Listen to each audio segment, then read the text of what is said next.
Welcome back to On the Grid podcast. We are here during the summer break and we're going to go through our average 1 to 10 driver ratings. So we're going to go from 21st all the way up to first. Now, this is a combination of all of the average scores we have given the drivers for every race weekend. And as we said, we're going to go through them from 21st, to first.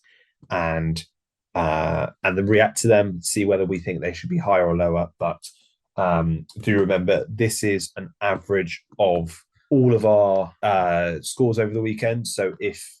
Or over the season. So if you think a driver should be higher or lower, this is our average scores. So getting on to that. We're going to list off all of the driver ratings. So if you say like 1, 4, 2 6s, that means 2 6s means it could be a 6 or a 6.5. So kicking things off, Nick DeVries, average rating of a 4.25. He's got 1 1, 2 2s, a 3, a 4, 2 5s, and 3 6s from his 10 races. And I will just say he is 0.75 of a rating off of 20th place. So is there any surprise? What do you make of Nick DeVries being 21st? Well, I don't think there's much surprise there. His F1 career was a short one, and a short one deservedly. I think he out of the 3 rookies so far this season kind of had a troublesome time in the AlphaTauri. I think Logan Sargent is beginning to pick up his form in Williams. And then Oscar Piastri, I think, is self-explanatory. He's having quite a stellar season at McLaren. So I don't think there's much surprises there. There's much surprise there that Nick DeVries is bottom. Because his time in F1, a short one and a pretty woeful one, in my opinion. Yeah, I think everybody knew it was coming, didn't they? Everybody knew that Nick DeVries would be plumb last. Moving on to 20th place, Logan Sargent with an average rating of a 5.00. So Logan Sargent has 1 2, 3 3s, 2 4s, 2 5s, a 6, 7, 8, and 9. So one of each. Now this is from here on in, it starts to get a little bit closer. So Nick DeVries is quite far adrift at the bottom, and then going up, it is a lot closer. Logan Sargent, I think this is another fair reflection.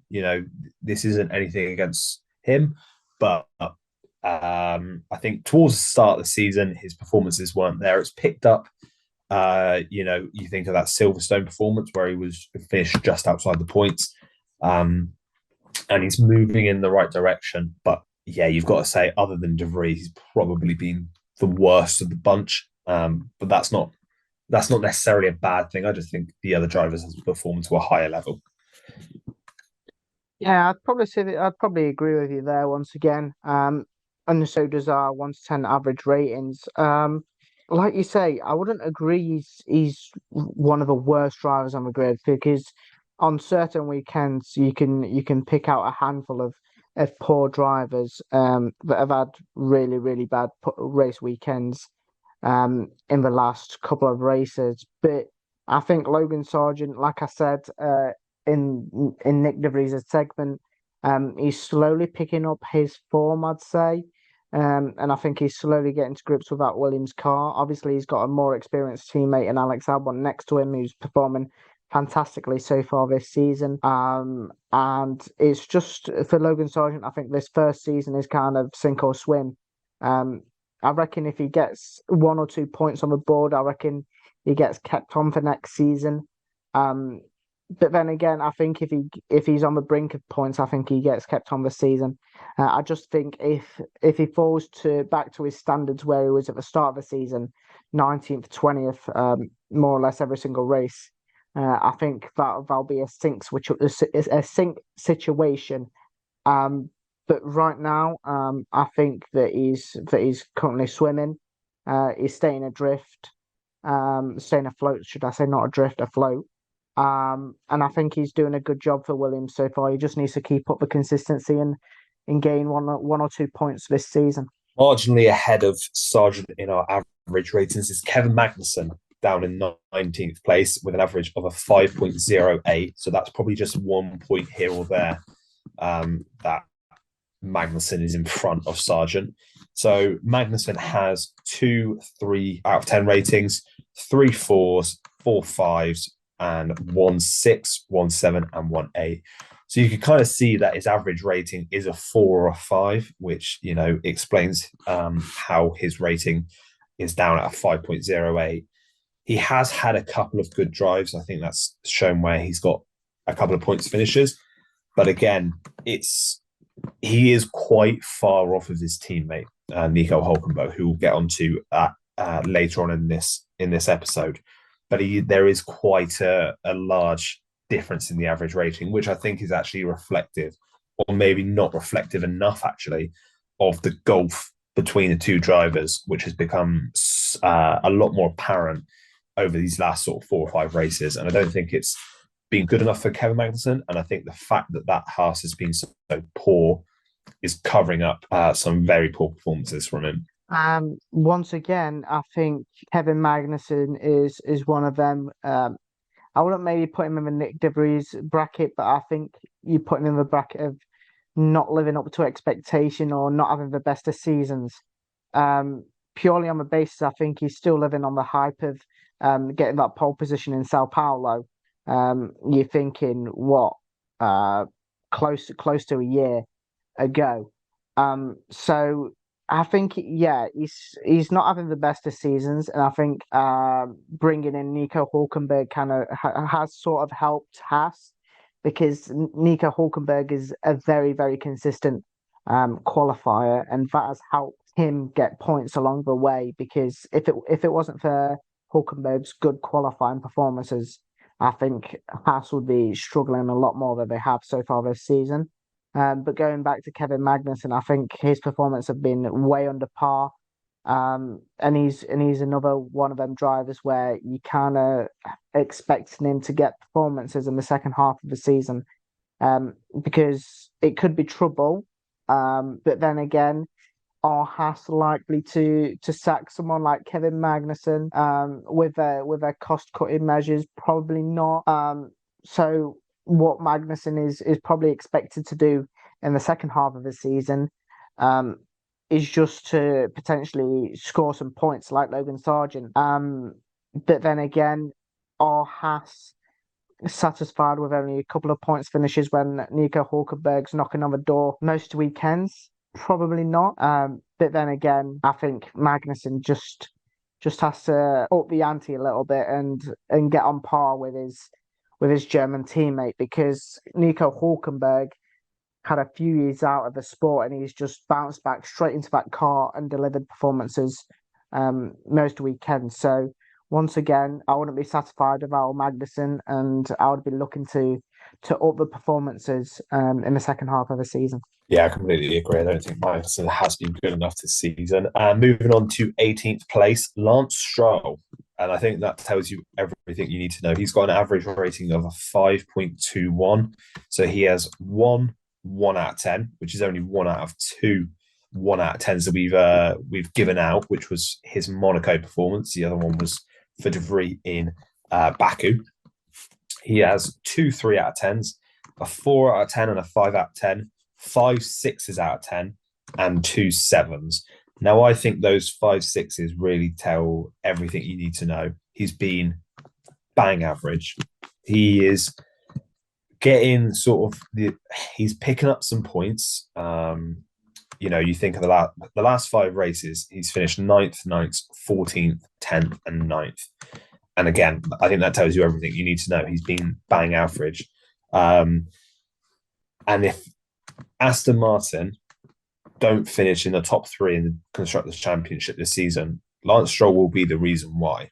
The only reason that they're so far behind Mercedes, and they're sort of 51 points behind Mercedes in the Constructors' Championship, is because Stroll is so far off the pace. Now, we're not saying he has to be at the same level as Fernando Alonso. That is a very hard job to do. He's one of the best drivers on the grid at the minute, and he's a double world champion for a reason.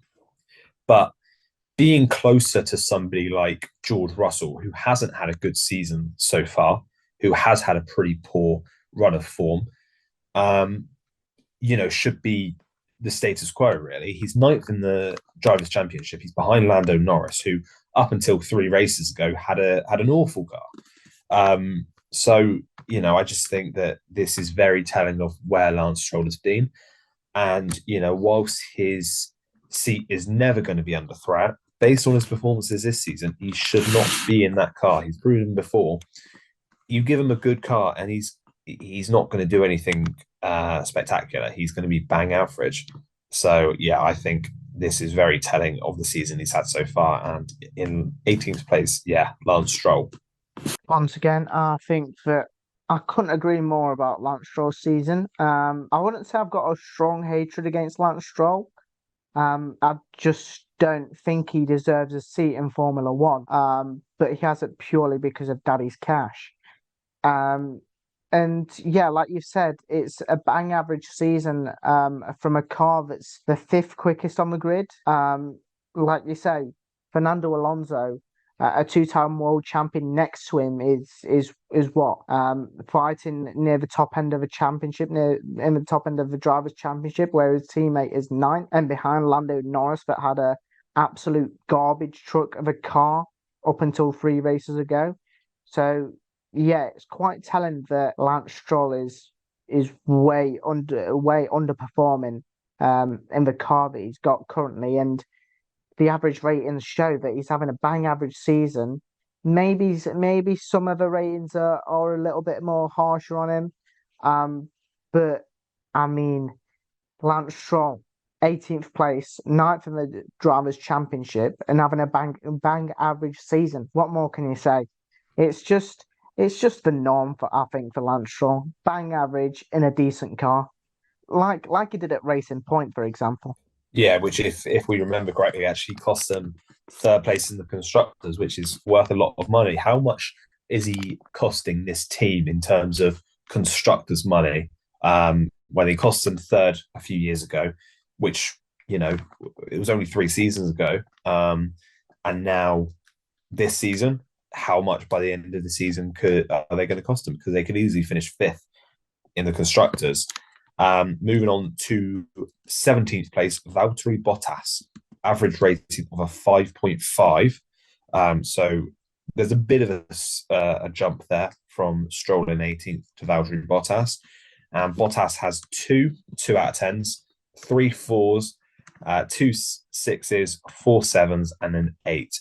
Now, I think this is balanced out through some poor performances, because he's had some good performances as well. If we look back to the first race of the season, he finished 8th, and that was a very good performance.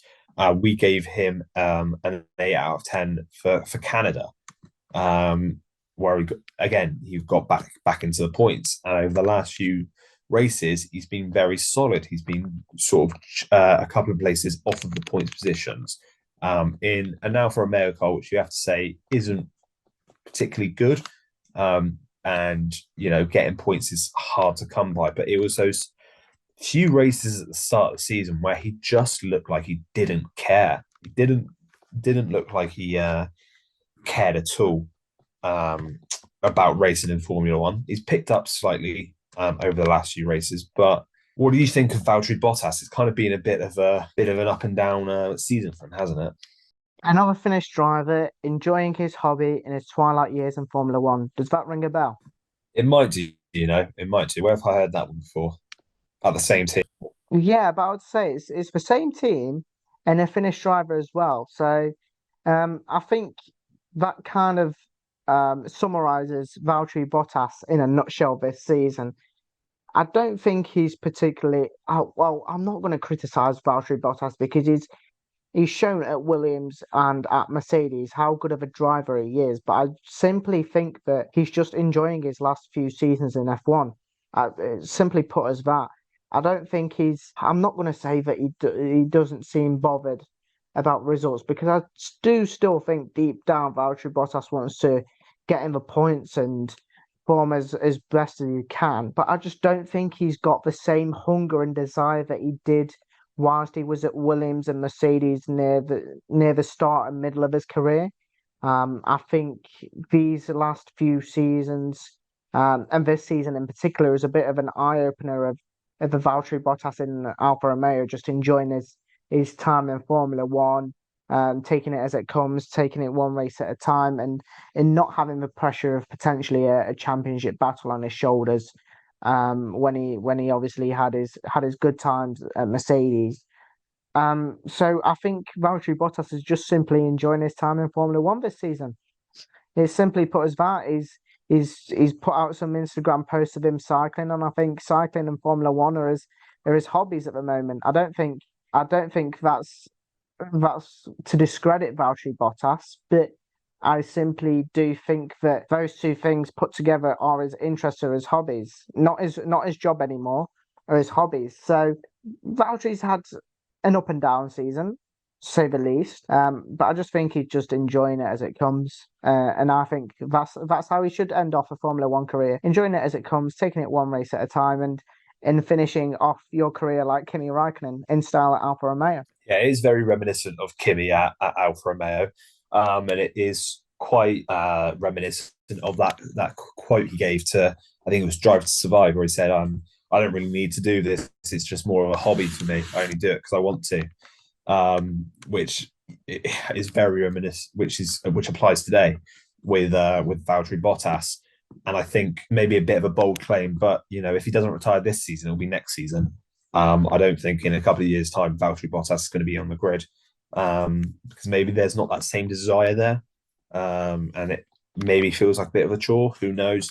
But yeah, Valtteri Bottas in 17th, but it is. I will just say it is very, very tight between a lot of the drivers in the mid section. So you go from, for example, from 14th place to 5th place, there's a gap of an average rating of 0.75, and between 5th and 3rd is 0.75 as well. So there is a big there's a lot of drivers in a small gap. Moving on now to 16th place, Nico Hulkenberg, which actually surprises me looking at this. He has got 3 4 out of 10s, 4 5s, a 6 out of 10, 2 7s and 2 8s, and a 9 out of 10. So it's down in 16th place. It's not too many positions different from his teammate, but I think his stock is improving over these last few races. He got those big points in Austria in the sprint, and he's had a few. He's had some better performances. Obviously, he had that front row. He had that second place qualification in Canada, even though he didn't start there. But I think this just shows how bad that Haas is. We've seen it before with the Williams and the AlphaTauri, that you've got one driver performing above and beyond, and the other driver's slacking. And I think that's evident this season. Nico Hulkenberg is completely wiping the floor with Kevin Magnussen, particularly in qualifying, but he hasn't got anything to show for it. He's only 7 points in front of him in the Drivers' Championship in 4 places. So I'm a little bit surprised by this one, Nico Hulkenberg. I thought he would be a little bit higher. I'm even surprised by it quite a bit, purely on the basis of me going into an anecdote about how superior Nico Hulkenberg is to Kevin Magnussen this season. So seeing Nico Hulkenberg only in 16th is a shock for me and you. But I think the gulf in simply qualifying and in the races is quite superior in the favour of Nico Hulkenberg.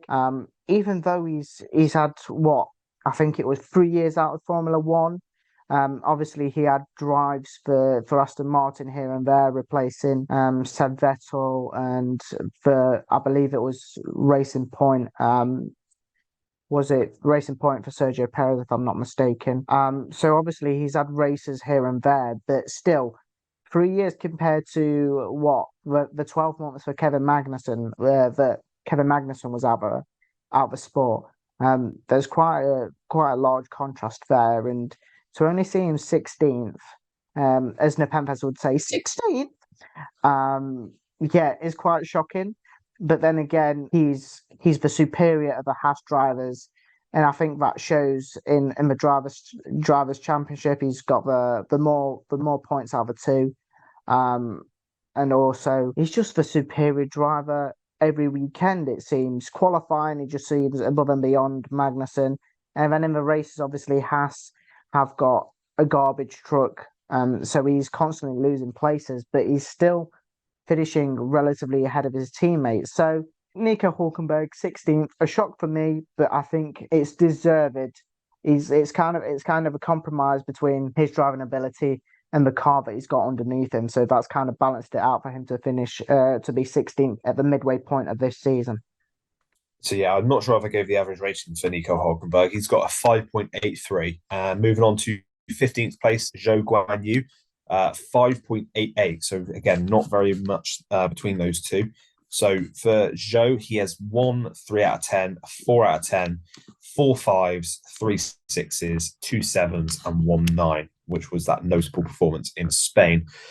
I think he's been very good this season. I think there's talks that he's extending his contract with Alfa Romeo, and I think that would be justified because I think he deserves to be in Formula One. He's beating his more experienced teammate on a consistent basis, and there seems to not be too much of a gap in quality between the two. Obviously, we said that Bottas's performances have improved in recent races, but he's still holding his own for against what is a 10-time race winner in Valtteri Bottas. So I think 15th might be a little bit harsh, and I think with a better car he could get some points and he could really propel himself forward. But I think it's sort of he's limited by the machinery that he's in. That Alfa Romeo isn't good enough, which isn't able to fight for points, and this is why he's so low on the list. So I think he's a little bit of an unlucky one, but I'm excited to see what Zhou can do in the second half of the season and moving forwards if he's given a proper car. I think he's one of the more underrated drivers so far this season, Guan Yu Zhou. Obviously performing, I'd say quite a bit better than his more experienced teammate in Valtteri Bottas. And I think he deserves a crack at the whip once again next season. Like we say, Guan Yu Zhou came into the sport with a 1-year contract above his head and a sink or swim situation. And he dealt with that pressure very well. And I think he came into this season with that same mentality of sink or swim, because Teo Pourchaire's waiting in the wings.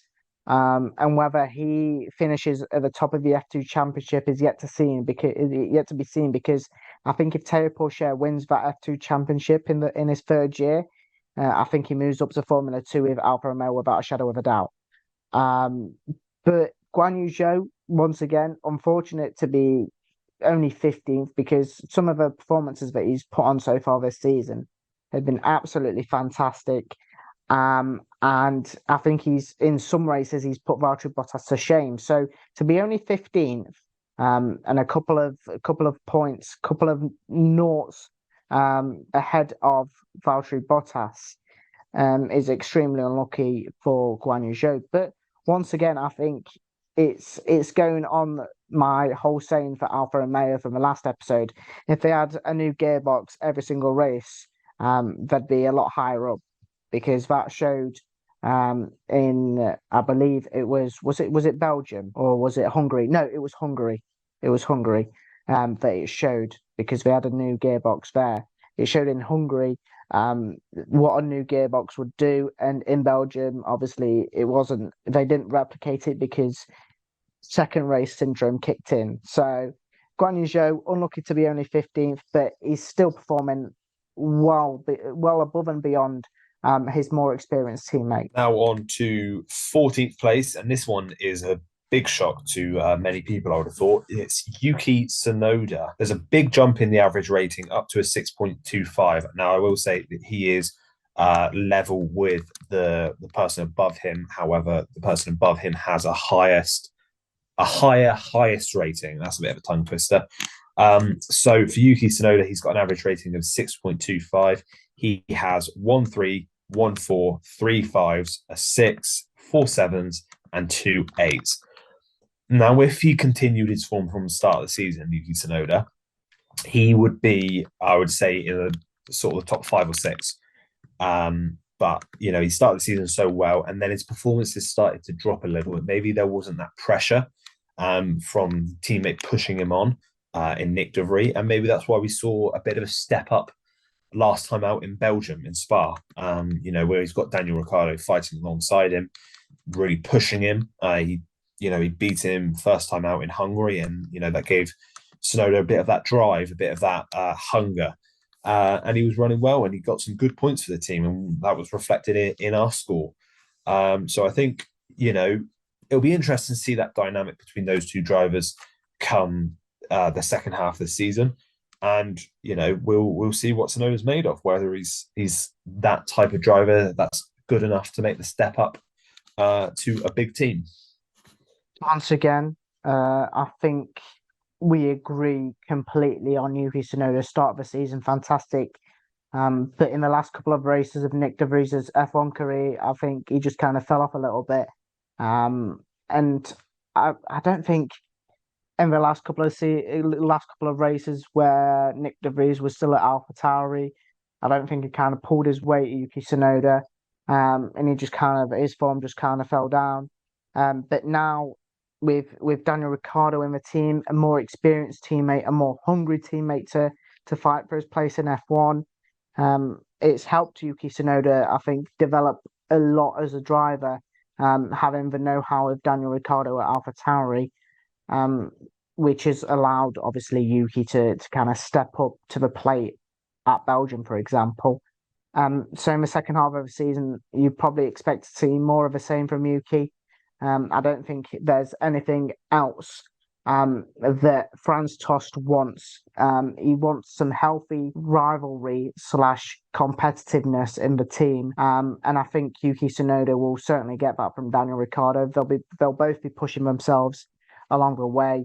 And I think they'll create a strong relationship at AlphaTauri, which will see Yuki Tsunoda thrive in the second half of the season. That's for sure. Lovely, bang. So level with Yuki Tsunoda, but just above him on countback, is Esteban Ocon.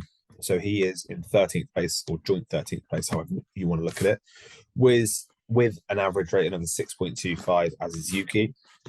Now Ocon has 1 2, 1 4, 2 5s, 2 6s, 5 7s, and 1 10. Obviously, that fantastic podium in Monaco. Now, I think those 5 7s are pretty much a very good reflection of Ocon's season so far. He's been very average. He's been doing a decent job in that Alpine, but obviously the Alpine has not been very good, so he hasn't been able to do that good of a job. He had that absolute stinker in Bahrain where he got all of those penalties, and then again just a couple of races ago. So it's been a little bit of an unfortunate situation for Ocon, especially because if you think the top 5 teams are so far clear, and Alpine, the 6th best team, have only been able to get 57 points in total this season over the course of 12 races, which is far less than they were getting last season when they were fighting for 7th and 8th place. So yeah, a bit of a difficult season for Ocon, but I think that's probably about fair of that 6.25. You say those 7s are very average of him, but 7 is 2 more than a 5, which is average. So I think that was slightly harsh, I'd say. What I mean is, it's been decent. It's kind of, he's done a good job, but not a spectacular job as well. Yeah, I knew what you meant, but is it like, I think Esteban Ocon has been misfortunate. Like we mentioned, those 2 races where he got penalties galore. If I remember correctly, he's had 2 DNFs this season as well. So that puts you onto four unfortunate races, and then you've got 8 races where he's just been solidly performing in the Alpine. If those 7 out of 10s, I think, are probably a fair reflection of his season, bumping his score down to a 6.25 on the whole as a half-time report type of thing. But then again, the Alpine hasn't been showing any signs of improvement, really. I think that Monaco podium that he got could have been a podium, could have been not a podium if fortunes went against him. But fortunately, he's hung on to that podium. And the 10 out of 10 performance that he pulled off in Monaco was deserved. So all in all, I think Esteban Ocon on par with Yuki Tsunoda. Yuki Tsunoda's probably had a less consistent first half of the season, whereas Esteban Ocon's kind of been performing consistently on a just a tad above average line. But so far, it's nothing to write home about for Esteban Ocon. He's been good, but the car that he's got underneath him hasn't been really shining bright, has it? So it's good for Esteban Ocon, and I think it's about where he deserves to be, joint 13th in that average rating so far this season. Yeah, it's kind of one of those things where you think, oh, Ocon, he should be higher. Tsunoda, he had a great start. He should be higher. Hulkenberg's been doing brilliant in that house. He should be higher. But then you think, well, actually, at the expense of who should he be higher than? So, yeah, I think maybe 13th is about average, is about right for Esteban Ocon. Maybe I'd have him a couple of places higher, but then again, in expense of who. Moving on to 12th place. Now, I just want to stress that this is an average of the ratings that they have had so far, because 12th place is Daniel Ricciardo. Now, he's had 2 races. He's had an 8 and a 5. So he's got an average rating of a 6.5. Maybe we shouldn't include him because he's only got 2 races to go off of. But here we are. 6.5, 12th place was Daniel Ricciardo. I don't really know what more to talk about. There's not really a lot we can go into. Obviously, he had a great weekend in Hungary. He had a good sprint in Belgium, and obviously not a very good race. But I don't know what more to say. Yeah, I'm looking forward to see what he can do in the final 10 races of this season. You had me chuckling in the background. It's 6.5, and he's ahead of those drivers. Maybe you say drivers that he should be ahead of, Esteban Ocon, which drivers he should be ahead of, at whose expense. Maybe Daniel Ricciardo is one of them drivers that he should be ahead of. But then again, Daniel Ricciardo's had 2 races, averaging a 6.5, and he's overall so far doing a better job than Esteban Ocon has in his 12 races. So there we go. Here we are, talking about Daniel Ricciardo being better rated than Esteban Ocon, even though he's had 2 races compared to Esteban Ocon's 12. So yeah, like I say, like you said, I don't think there's much else to say. I'm just excited to see what Daniel Ricciardo can bring to that AlphaTauri team.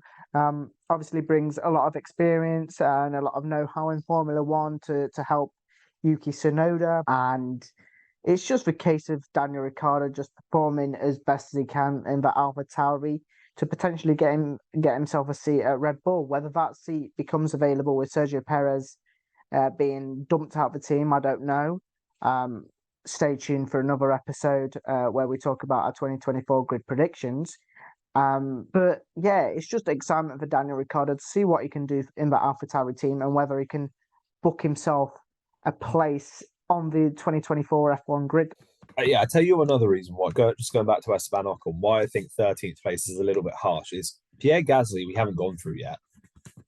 But Ocon's on 35 points, Gasly's on 22 points, and Ocon has a podium this season. That's why I'm thinking, maybe 13th is a little bit harsh from Esteban Ocon, and when he's above Oscar Piastri as well, who I know is a rookie, but we haven't gone through yet. So yeah, maybe we've been a little bit too harsh on Esteban Ocon, and in the next race, I'm just going to give him an extra point, just to because I think he should be a little bit higher. Rookie tax. It's what we have on this podcast. We love the rookies. Not in that way. We just love the rookies. We just nurture the rookies into the sport. That's why rookies tax. Excuse for Gasly then, because Gasly's higher than Ocon. despite having less points. And on this one, I'm going to dip and let you continue talking about the next driver. Okay. 11th place, Carlos Sainz with a 6.54. Now, I have to say, up until Silverstone, him and Leclerc were absolutely neck and neck, but Leclerc's gone slightly above him because Sainz got one more point than Leclerc in Hungary, but two less in Belgium. So if he had 1 point there, he would be level with Leclerc. But for Carlos Sainz, an average rating of 6.54. He has 2 4s, 4 6s, 5 7s, and 1 8. Again, he's done a decent job. I think Sainz has done a really decent job, but he hasn't had that weekend where you think, wow, that's a fantastic performance like Leclerc has had. Leclerc's got, 3 podiums this season, and every single time you've gone, well, that was a very good performance from him. Whereas with Sainz, he's been very consistent. He's got very consistent points all throughout the season, but without getting a podium, without having that spectacular race.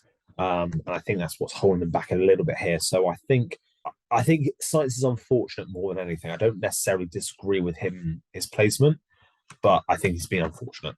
Yeah, Carlos Sainz, probably the consistent of the two Ferrari drivers. And I think, like you pointed out there, you alluded to Carlos Sainz being quite unlucky, and I think he has in the last, 2 races. He's not had fortune in his favour, and Charles has obviously recorded another podium, which I think bumped his stock up a little bit more. But I think the two Ferraris overall this season are kind of neck and neck. I don't think there's a superior one of the two drivers like you see at Mercedes, like you seen at Aston Martin, like you seen at Red Bull. I don't think there's a superior of the two. They're both hit and miss. They're both breathing hot and cold, I think, so far this season. And I think Fred Vasseur kind of was expecting a little bit more from his drivers, a little bit more fight, a little bit more desire. And I think we see that from Carlos with his consistent performances. But Charles is the driver that is more likely to blow hot and cold. On the topic of Carlos, I think up until not long ago, he was one of only a few drivers, or I think he was the only driver that was in the top 5 in qualifying in the first 10 or 9 or 10 races this season. So that goes a long way to show that his qualifying performances are brilliant. But I think it just unravels on the Sunday. I think it just kind of falls apart when the points are shared.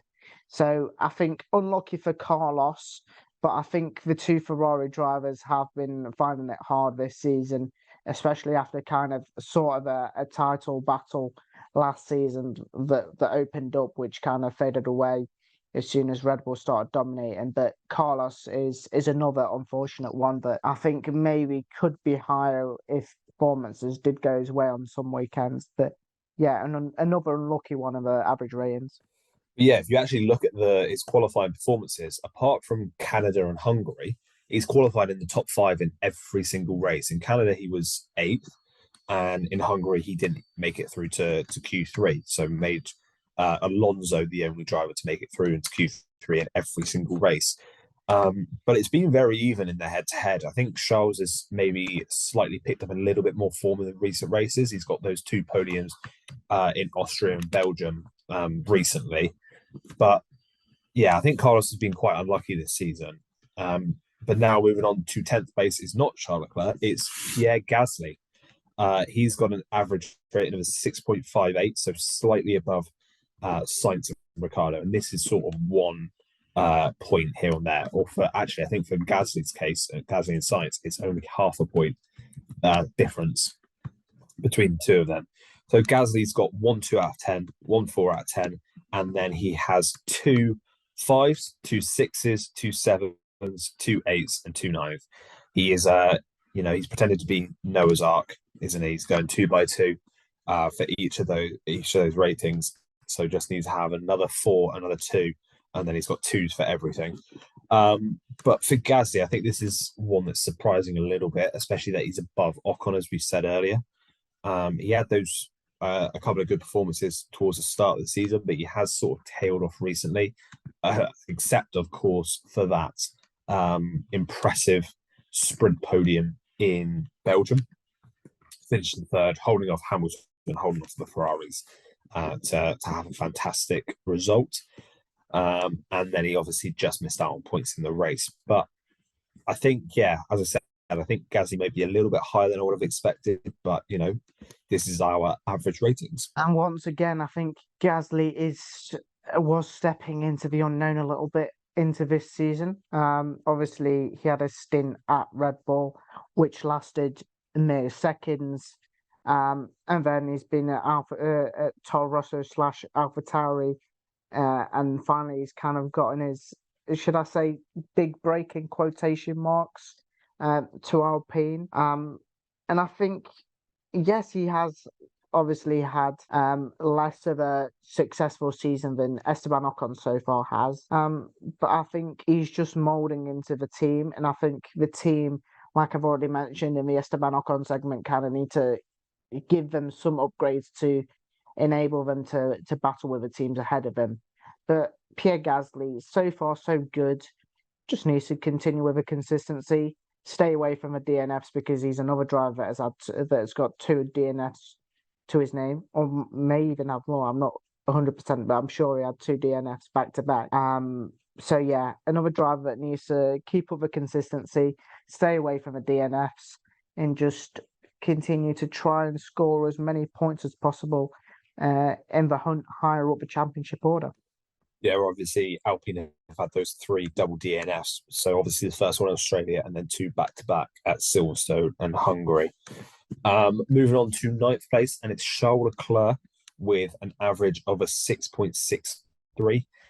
So Charles has got 1 2 out of 10, a 4, 3 5s, 3 7s, 1 8, and 3 9s. And I think this is very telling. Whereas Sainz is very consistent at sort of a 6 or a 7.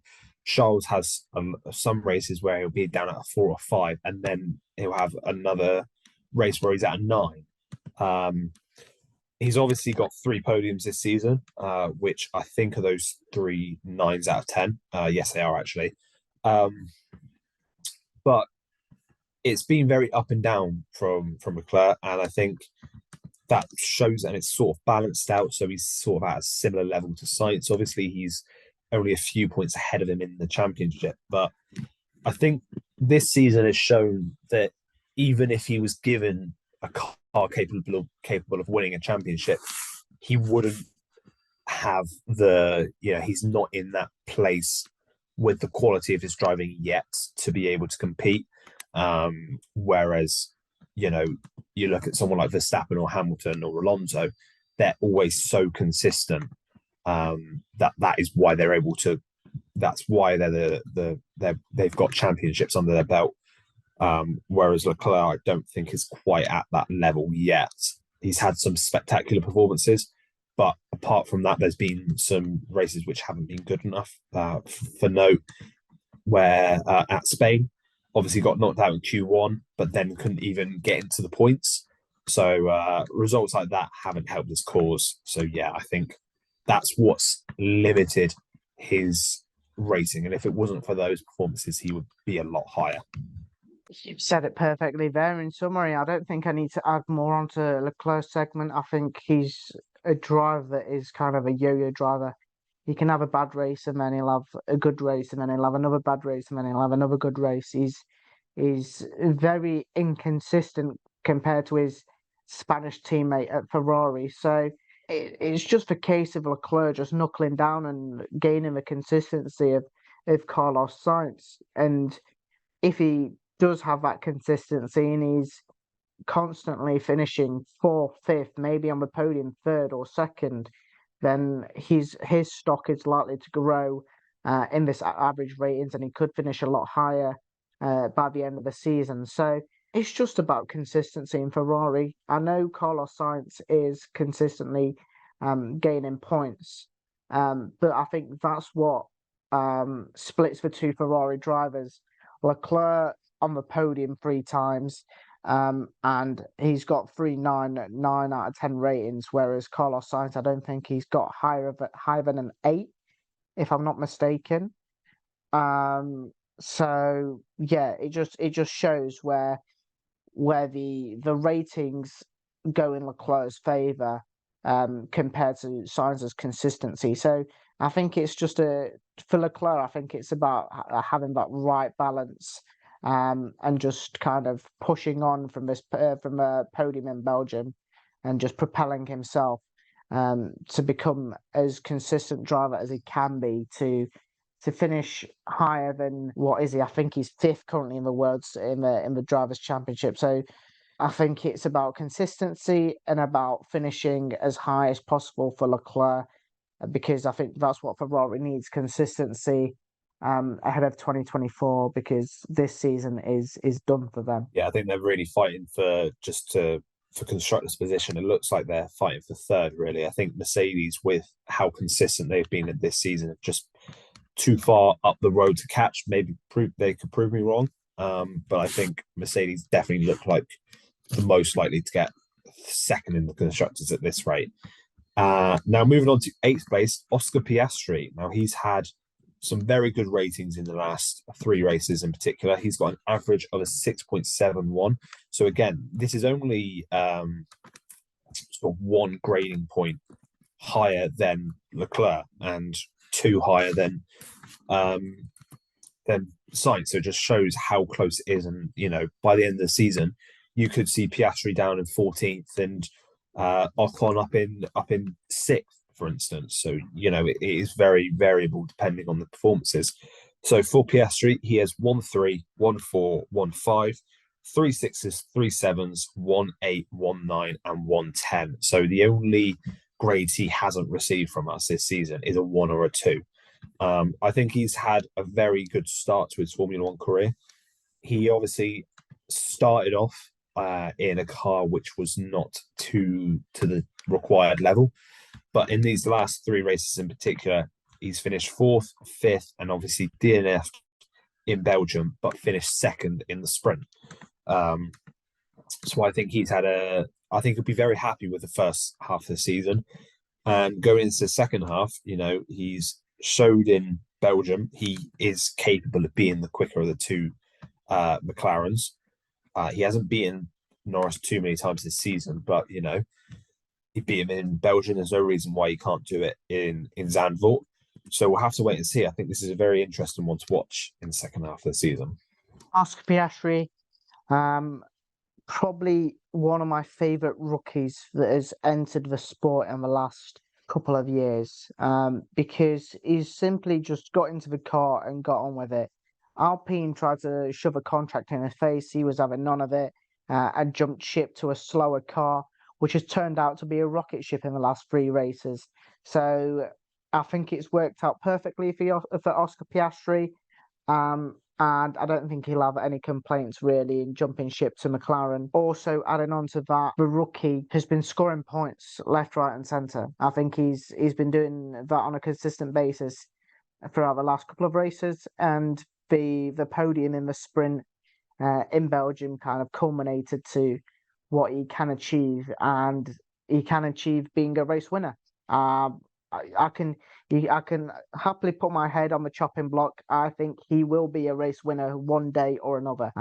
He's obviously led his first laps in Formula One, and obviously it wasn't for long because Max Verstappen's got a rocket ship of a car, but he's capable of doing so. He led the safety car restart, and yeah, it was probably a tremendous feeling for him in the cockpit, but I think he's got to stay a bit level-headed, keep focused, score as many points as you can, and beat Lando Norris as much as possible because he's your more experienced teammate.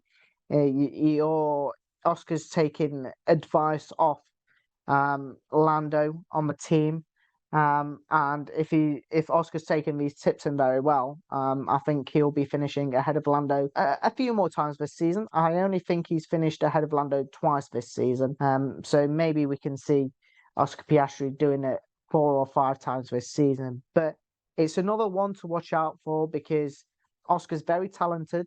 We know how good he is in that team. I think he's bedded well, fantastically at McLaren.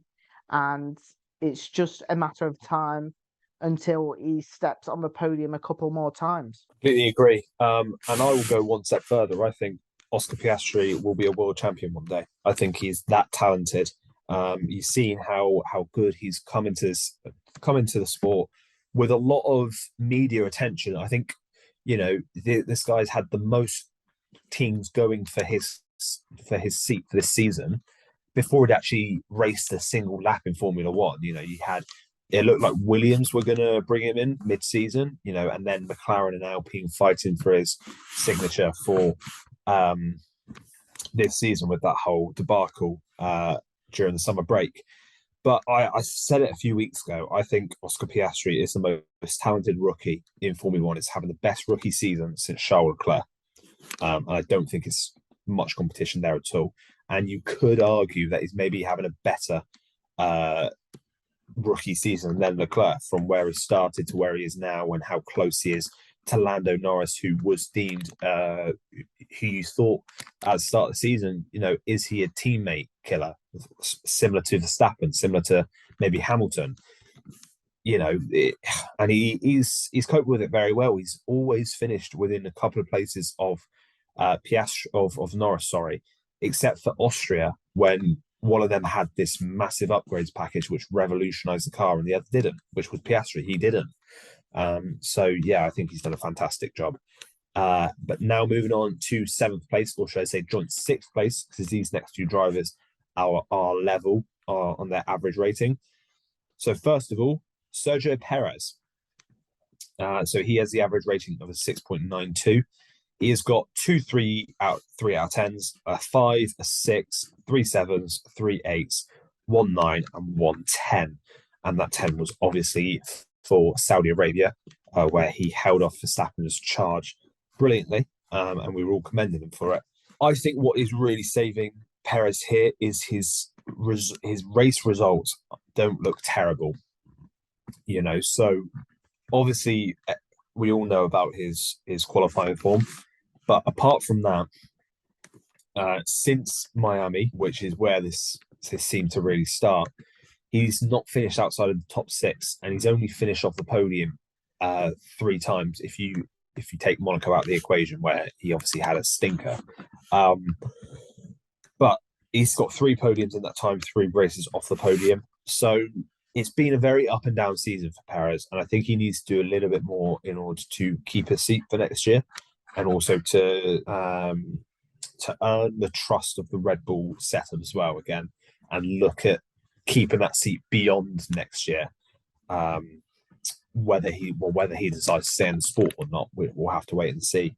I imagine he would, but it's about keeping that seat secured beyond 2024, when I think Red Bull have come out and said that he is going to be there next season. But if he continues in the way he has since Miami, who knows?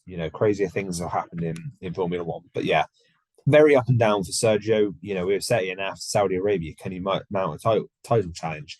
And now he's almost got half the points Verstappen does. Verstappen's almost got double the points of his teammate, and Verstappen would be winning the Constructors Championship on his own, which tells you all you need to know. Can he mount a championship battle? No, he can't. Simple answer. No, he can't. Sergio Perez is another one of these drivers where, like you said, his race results are saving his bacon. I was expecting him to be lower down than Charles Leclerc, lower down than Carlos Sainz, and maybe I'm even putting my neck on the line lower down than Oscar Piastri, because his qualifying performances have been woeful. It's just the race performances which are saving his bacon in what I want to point out: the quickest car on the grid. The quickest car on the grid. He should be finishing second every single race. He should be challenging Verstappen. There's no silver lining between this. He should be doing everything to finish on the podium every single weekend. And what he's done so far this season is only very average in the quickest car on the grid. So Sergio Perez, up and down.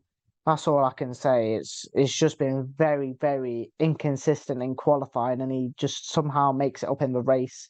And that's how we kind of give him a decent grade, because his race results kind of balance out his poor qualifying performances so far this season. Yeah, I completely agree. Sergio Perez has only got 7 podiums this season. That's 5 races this season he hasn't finished on the podium, which, considering is how good that car is and how easy Verstappen is making it look, that should be 10 at least. You can forgive the odd off day, but for him not to finish on the podium in 5 races this season is not good enough. And also, as we've alluded to him, or as we've mentioned in previous podcasts, he has less Q3 appearances than Nico Hulkenberg, who is in a Haas, who has got 9 points all season.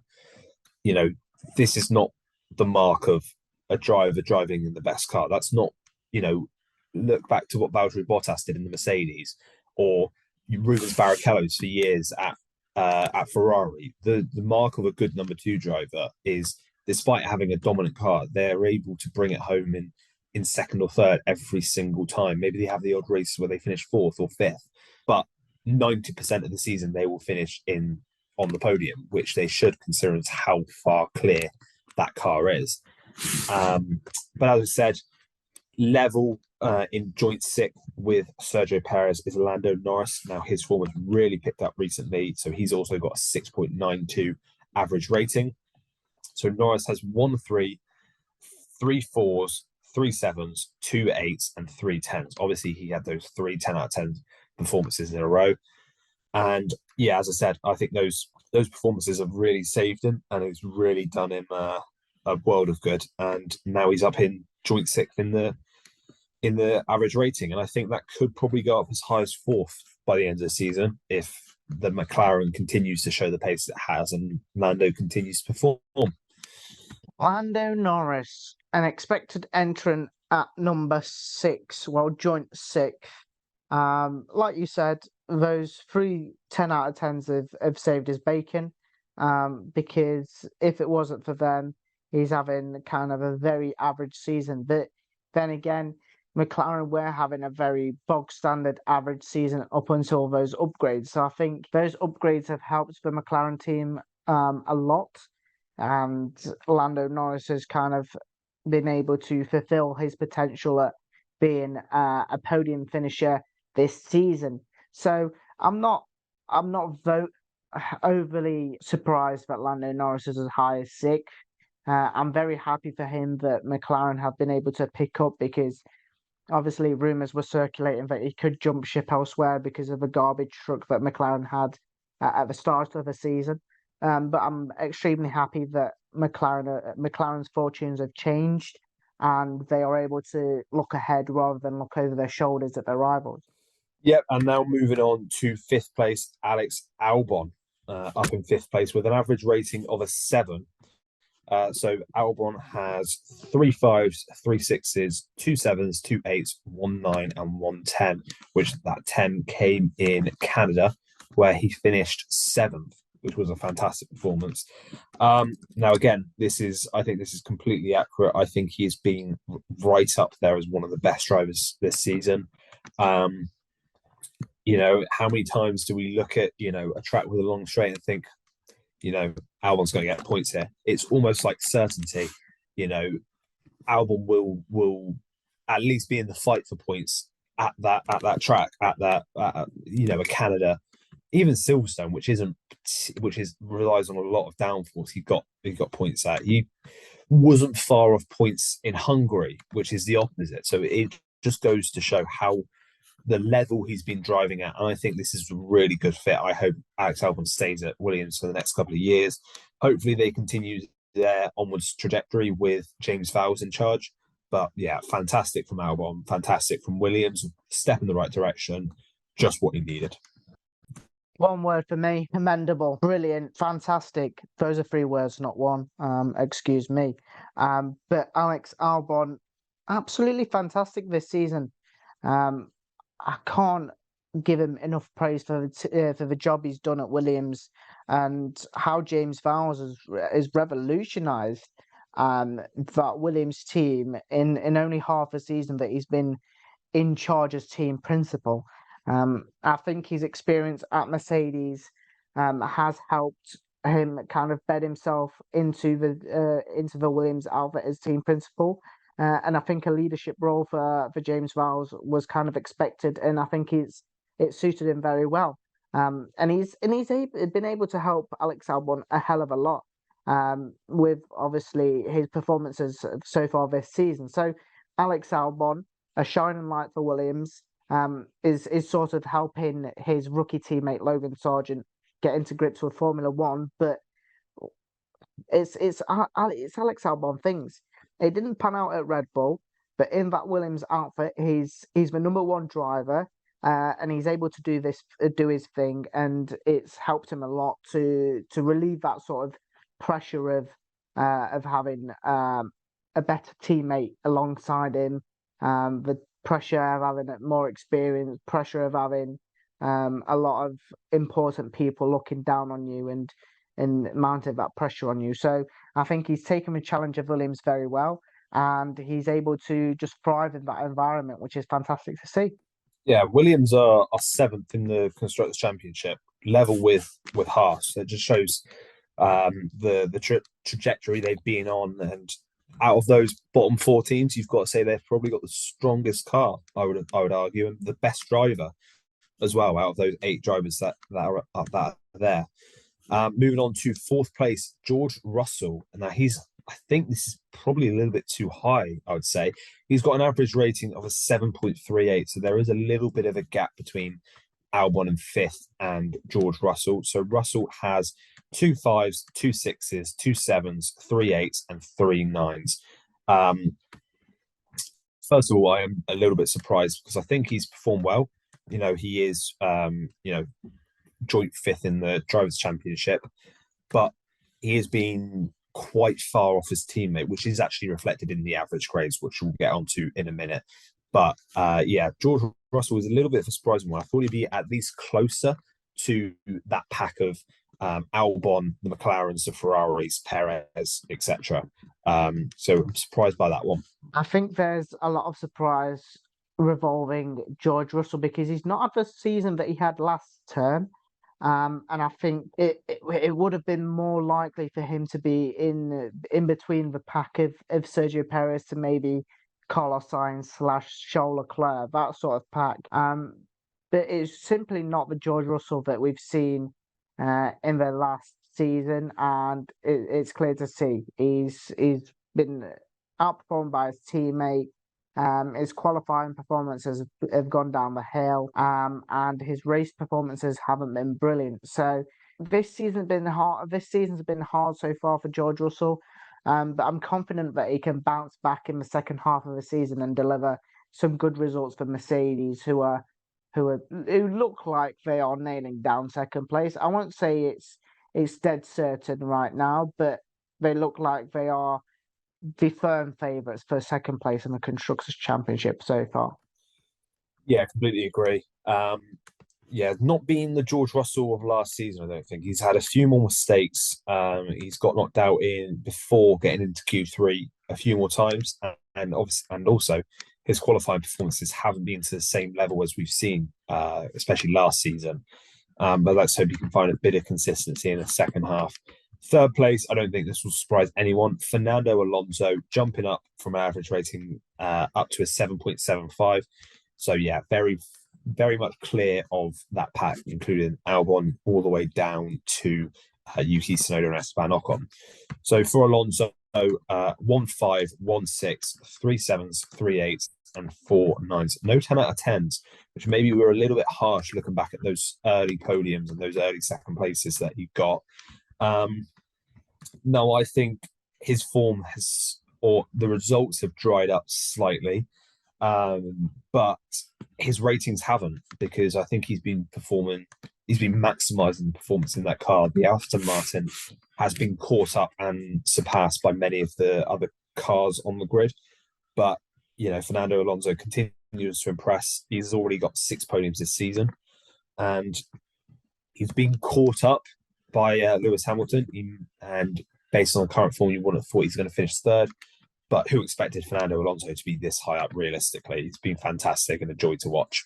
Yeah, I truly do believe that on reflection, maybe the ratings that we did give Fernando Alonso for some of his podiums should have been 10 out of 10 worthy. But then again, I don't think anybody expected what happened in the first half of the season for Aston Martin. Nobody expected them to come flying out the traps and deliver so many podiums this season.